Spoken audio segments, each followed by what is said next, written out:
ಏನ್ ಹಾಗೆ ನೋಡ್ತಾ ಇದೀಯಾ? ಶಾಕ್ ಆಯ್ತಾ? ನಾನು ಹೇಳಿರೋ ಐಟಮ್ಸ್ನೆಲ್ಲ ಯುಗಾದಿ ಗಿಫ್ಟ್ ಆಗಿ ನಮ್ಮಪ್ಪ ನನಗೆ ಕಳಿಸ್ಕೊಡ್ತಾ ಇದ್ದಾರೆ. ಬಂದ್ಮೇಲೆ ನೋಡೋಣ ಬಿಡು, ಏನೇನು ಕಳಿಸಿದಾರೋ, ಎಷ್ಟು ಖರ್ಚಾಗಿದೆಯೋ ಅಂತ. ಅದೆಲ್ಲ ನಿನ್ಗೋಸ್ಕರನಾ? ಹೌದು, ನನಗೋಸ್ಕರನೇ. ಆ ವಸ್ತುಗಳನ್ನ ಯೂಸ್ ಮಾಡೋದು ಮನೇಲಿ ದೊಡ್ಡಪ್ಪಂಗೆ ಇಷ್ಟ ಆಗಲ್ಲ. ಆ ವಿಷಯ ಗೊತ್ತಲ್ವಾ ನಿನ್ಗೆ? ದೊಡ್ಡಪ್ಪನಿಗಿಷ್ಟ ಇಲ್ಲ ಅಂದ್ರೆ ಏನಂತೆ? ನನಗಿಷ್ಟ ಇದೆಯಲ್ಲ. ಇದಕ್ಕೂ ಮುಂಚೆ ನಿನ್ನಿಷ್ಟಗಳು ಇಲ್ಲಿರೋರ್ಗೆ ಇಷ್ಟ ಆಗಲ್ಲ ಅನ್ನೋದು ಗೊತ್ತಿಲ್ವಾ? ಅವಾಗ ಬೇರೆ, ಇವಾಗ ಬೇರೆ.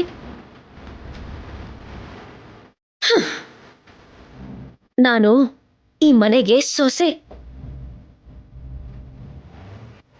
ಸೀನು ಮಾವನಿಗೆ ಹೆಂಡತಿ ಆದವಳು. ನನ್ನ ಇಷ್ಟ ಕಷ್ಟ ನಾನೇ ನೋಡ್ಕೋತೀನಿ. ಅದನ್ನೆಲ್ಲ ಕಟ್ಕೊಂಡು ನಿನಗೇನಾಗಬೇಕು? ಅದನ್ನೆಲ್ಲ ತಂದ್ಮೇಲೆ ನಿನಗೆ ಯಾಕೆ ನೋವಾಗೋದು ಅಂತ ಈಗಲೇ ಹೇಳ್ತಿದ್ದೀನಿ.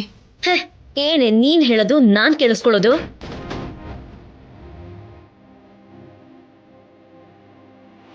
ಅವ್ರಿಗಿಷ್ಟ ಆಗಲ್ಲ ಅಂತ ಗೊತ್ತಿದ ಮೇಲೂ ನೀನು ಫೋನ್ ಯೂಸ್ ಮಾಡಿಲ್ವಾ? ಲ್ಯಾಪ್ಟಾಪ್ ಯೂಸ್ ಮಾಡಿಲ್ವಾ? ನೀನು ಯೂಸ್ ಮಾಡಬಹುದು, ನಾನು ಯೂಸ್ ಮಾಡಬಾರ್ದಾ?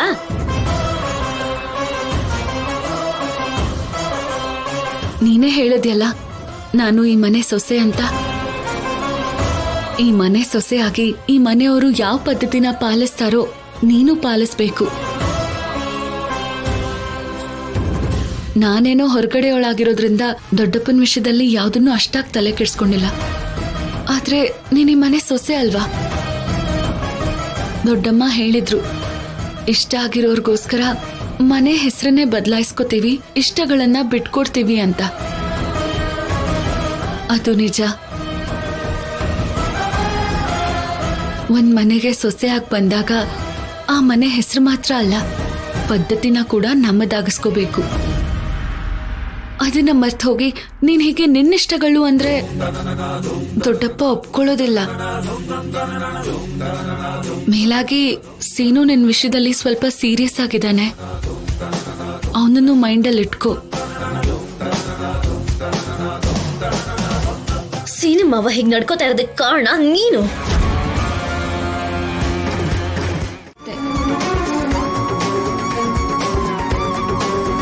ಅದ್ರಿಂದ ನೀನ್ ಮತ್ತೆ ಕಷ್ಟಪಡೋ ಪರಿಸ್ಥಿತಿ ಬರಬಾರ್ದು ಅಂತ ನಾನ್ ನಿನಗೆ ಹೇಳ್ತಿದ್ದೀನಿ, ಅರ್ಥ ಮಾಡ್ಕೋ.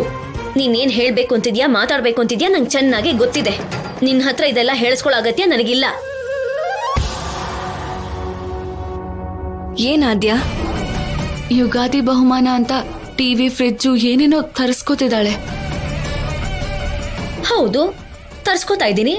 ನನ್ನ ಇಷ್ಟ ನಾನು ತರ್ಸ್ಕೋತಾ ಇದ್ದೀನಿ. ಸರಿ ಸರಿ, ನಿನ್ನಿಷ್ಟ ಚಾರು. ನಿನಗಿಷ್ಟ ಬಂದಿದ್ದೆಲ್ಲ ತರಿಸ್ಕೊ.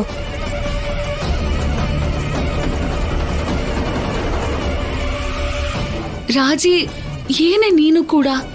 ಅವಳಿಷ್ಟ ಅಂತಿದ್ದಾಳಲ್ವಾ, ತರಿಸ್ಕೊಳ್ಳಿ ಬಿಡು. ನಮಗ್ಯಾಕೆ? ನಡಿ, ಕಾಲೇಜಿಗೆ ಟೈಮ್ ಆಗ್ತಿದೆ. ಅದ್ ಹಾಗಲ್ಲ ರಾಜಿ. ನೀನ್ ಬಾ ಅದ್ಯಾ. ಏನ್ ರಾಜಿ, ಆ ವಸ್ತುಗಳೆಲ್ಲ ದೊಡ್ಡಪ್ಪನ್ಗೆ ಇಷ್ಟ ಆಗಲ್ಲ ಅಲ್ವಾ? ಅದನ್ನೆಲ್ಲ ತಗೊಂಡ್ ಬಂದ್ರೆ ದೊಡ್ಡಪ್ಪ ಎಷ್ಟು ಸೀರಿಯಸ್ ಆಗ್ತಾರೆ ಗೊತ್ತಾ? ಆಗ್ಬೇಕು, ಅದಕ್ಕೆ ತರ್ಸ್ಕೊ ಅಂತ ಹೇಳಿದ್ದು. ನನ್ ಸೊಸೆ ಅಂತ ಅತ್ತೆ ತಲೆ ಮೇಲೆ ಕೂಡಿಸ್ಕೊಂಡಿದ್ದಾರೆ ಅಲ್ವಾ? ನಮ್ಮತ್ತೆಗೆ ಅರ್ಥ ಆಗ್ಬೇಕು ಅಂದ್ರೆ ಚಾರು ಅದನ್ನೆಲ್ಲ ಇಲ್ಲಿಗೆ ತರಿಸ್ಬೇಕು. ಆಗ ಅಪ್ಪ ಮಾಡ್ಬೇಕಾಗಿರೋದನ್ನ ಮಾಡ್ತಾರೆ. ಅಬ್ಬಬ್ಬಬ್ಬಾ, ಈ ಕಾಲ್ ನೋವು ಬೇರೆ. ಕೂತ್ಕೊಳಕ್ ಬಿಡ್ತಿಲ್ಲ, ನಿಂತ್ಕೊಳಕ್ ಬಿಡ್ತಿಲ್ಲ, ಪ್ರಾಣ ತೆಗಿತಾ ಇದೆ. ಅಮ್ಮ ಅಮ್ಮ ಚಾರು, ಇಲ್ ಬಾ ಅಮ್ಮ. ನನ್ ಬಂಗಾರ ಅಲ್ಲ ನೀನು, ಇಲ್ ಬಾ. ಏನು? ಈ ಕಾಲ್ ನೋವಿಂದ ಪ್ರಾಣ ಹೋಗ್ತಿದ್ಯಮ್ಮ, ಸ್ವಲ್ಪ ಕಾಲು ಹೊತ್ತಮ್ಮ. ನಾನಂದ್ರೆ ಮುದುಕಿ ಏನ್ ಅನ್ಕೊಂಡಿದ್ದಾಳೆ? ನಾನು ಹೇಳಿ ಕಾಲು ಹೊತ್ಬೇಕಾ? ಮಾಡ್ತೀನಿ ಇರು.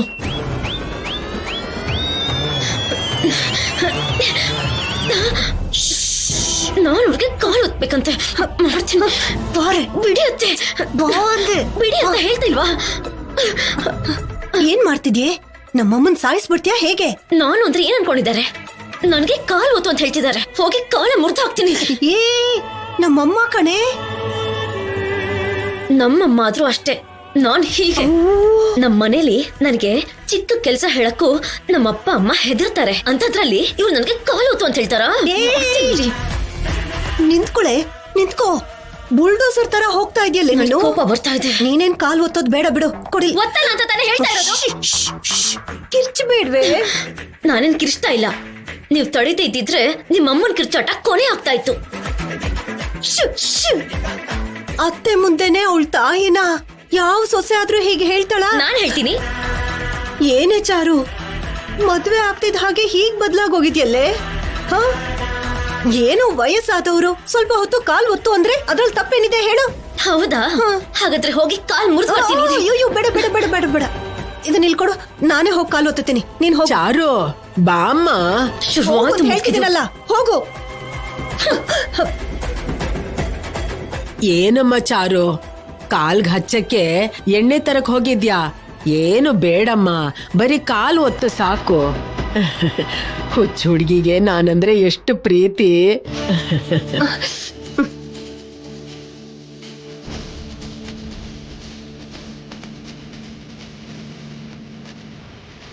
ಅಬ್ಬಾ ಅಬ್ಬಾ,